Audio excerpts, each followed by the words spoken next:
Hi, it's Linda Armstrong. I just thought I'd shoot a quickie video about some, I guess, misconceptions about law of attraction. I found this come up for me in a conversation yesterday, and as well as a little example that proved it today.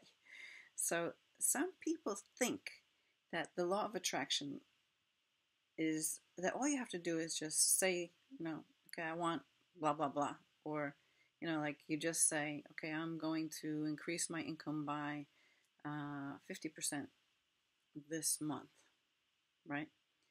And they just say it and they think it's supposed to come to them.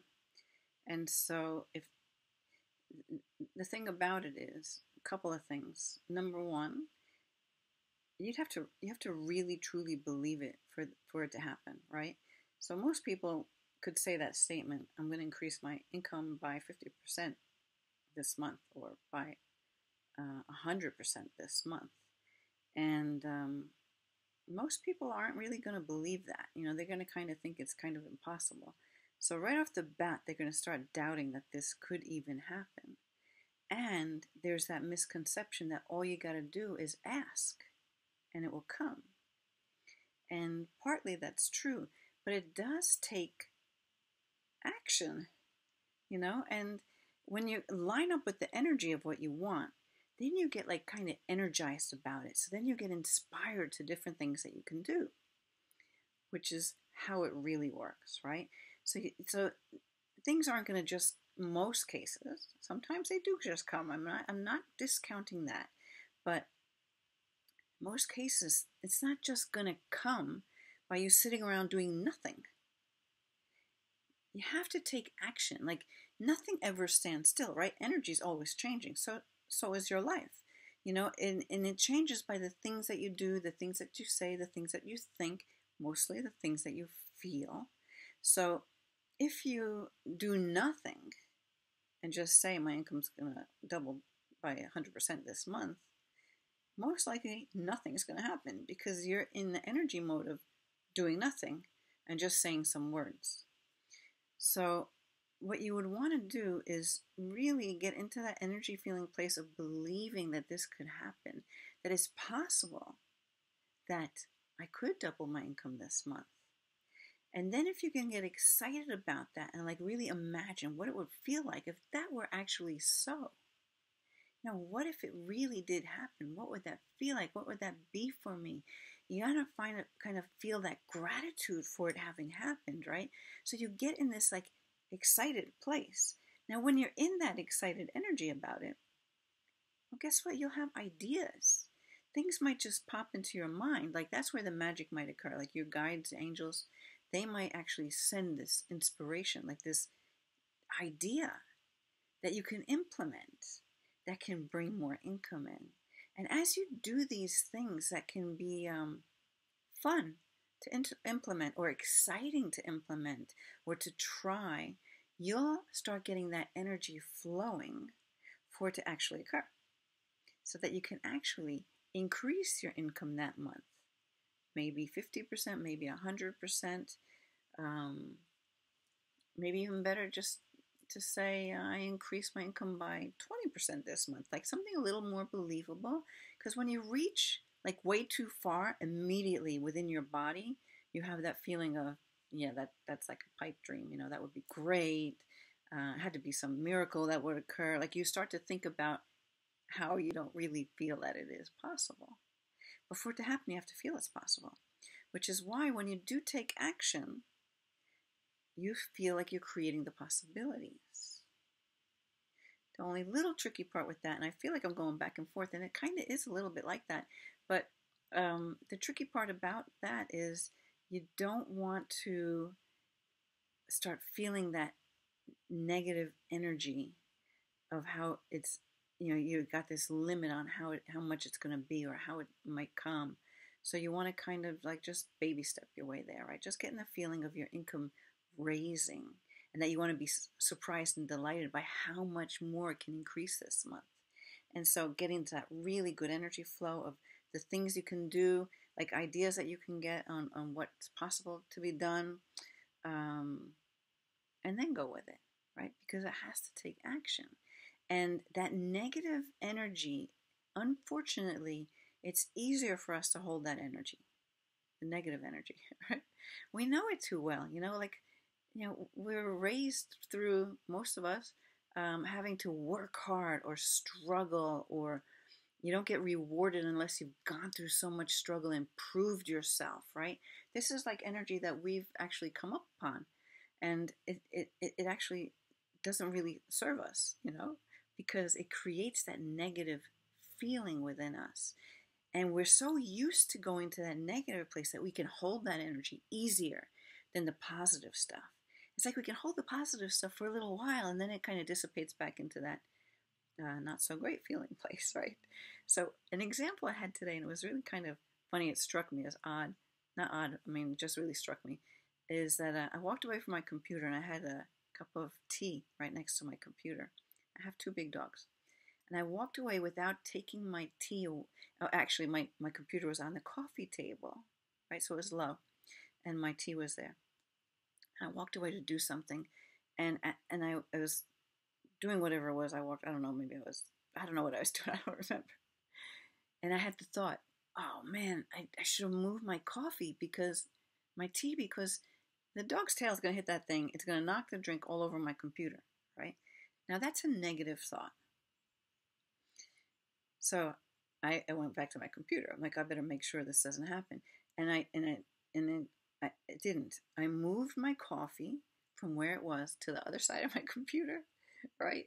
And I was there with it. And I went back to doing my stuff, and I'm like, okay, good. That was good. That could have happened, but it didn't. But within minutes, my dog goes by, wagging his tail, big Shiloh Shepherd, and he knocks my cup over. Right? Exactly what, didn't mess up my computer. I mean, luckily I was there. I was able to move it right away and dry it up. But exactly what I thought a little while ago with that negative energy happened. I manifested it. It was me.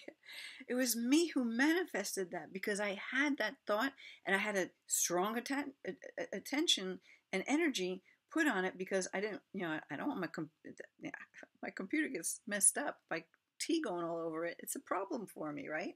So that energy was so strong, even though it was only for a few minutes. I had the thought, I'm like, okay, well, better go back to the computer. But it was there. I put it out there, and then it happened. So that's why we can perpetuate these things that we're living, situations we're living, that don't serve us, because we have been trained to hold negative energy in our system. And our system is so used to it, it just sucks it in, right? Because we have all these receptor sites on our cells. And, the energy of something going wrong fits easy. It's known. So we have to change all that. And, that's what energy healing does.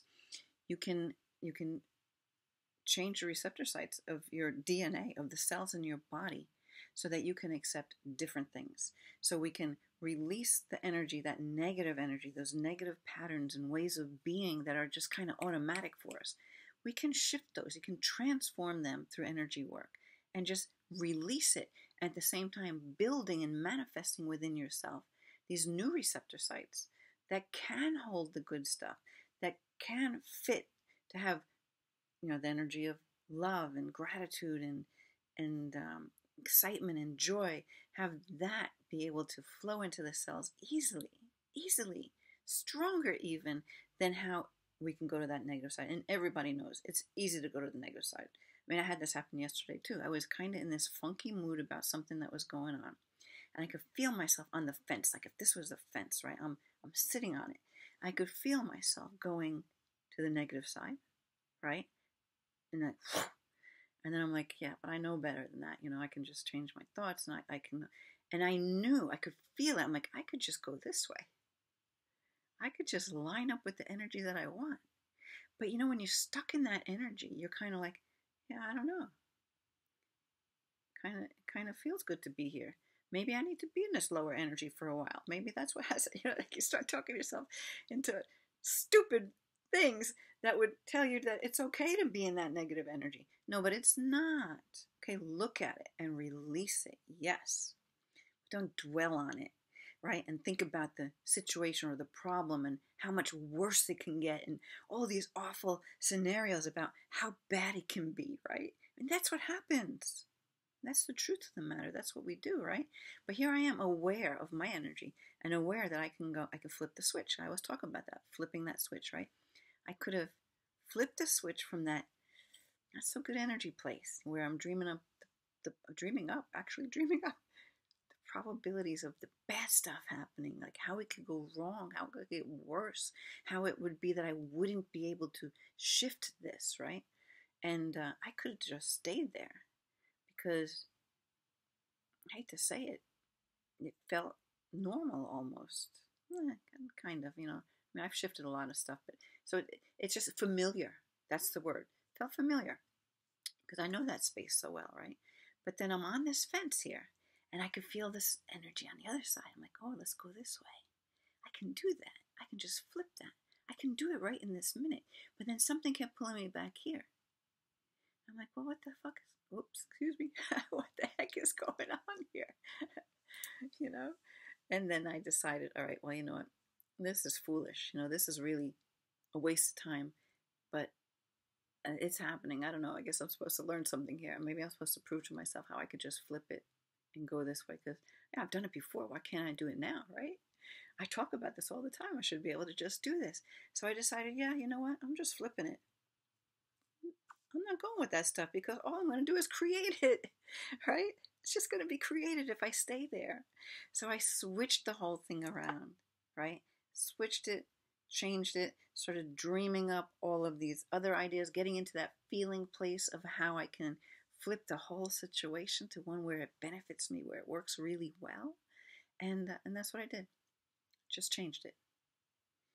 But I guess I'm saying this because maybe people need to hear it, Maybe you don't acknowledge for yourself when you're in that space when you can either stay angry, upset, worried, whatever that is, in fear, or when you can say, no, I'm not doing that. I'm going to the easier route.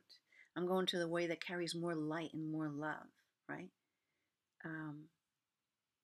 So you can do that. Okay, if I can do it, you can do it. I mean, it's possible, right? I know I can do it. I know you can do it. So I guess that's all I want to talk about. But the example with my dog's tail, it had to happen like that today for me because it was proving to me this little dance I did yesterday, right? With the being on the fence with, do I want to stay in misery or do I want to go into happiness, right? It's no brainer. I want happiness. But I was on that fence for a while because too much of that crap was stewing around in my brain and in my body. It was easier to feel that. And then, and it took a little adjustment to once I flipped over to the other side. I'm like, okay, hey, this feels better. I'm going to stick with this. And I just let that energy build. So anyway, the dog tail proved it to me. And then I actually was with a client earlier today and something came up in the conversation where I was able to share with her my experience that I just shared with you about being on that fence between being miserable and being happy. And it really struck a chord within her and she could see that. And she thought, okay, that's great. That's a good visual for me to think of when I'm in those places. Okay, I can go this way or I can go that way. I can flip the switch to a better feeling because the better feelings create the good stuff. So I guess that's all. I just thought if it made a difference for me. My dogs proved the negative side of it and how powerful those negative feelings and thoughts are because they manifest really fast because we hold that energy really strong. And so the work is to hold the good energies. That's why you want to do gratitude and appreciation all the time, as often as you can. Appreciate anything around you. Be grateful for the trees, the plants, whatever, the house that you're living in, the people that you love in your life, the good stuff. Get into that gratitude place. If it takes going and petting your dog to get out of a funky place, go for it because they're just pure love. They just want to lick you to death and love you and love you and love you and love you. So just let that energy in. So anyway, I'm rambling on. And I will leave it at that. So just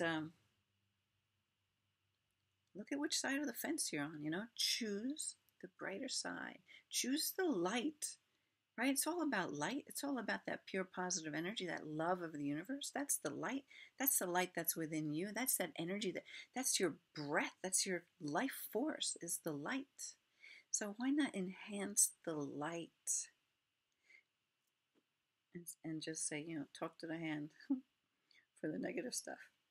Send it away. Goodbye. Don't need you. Anyway, that's all. I wish you a very positive, uplifting, joyful, happy day. And play with that fence thing so you can get off it fast and move back onto the path that you're meant to be here. And that path is leading you to love and joy.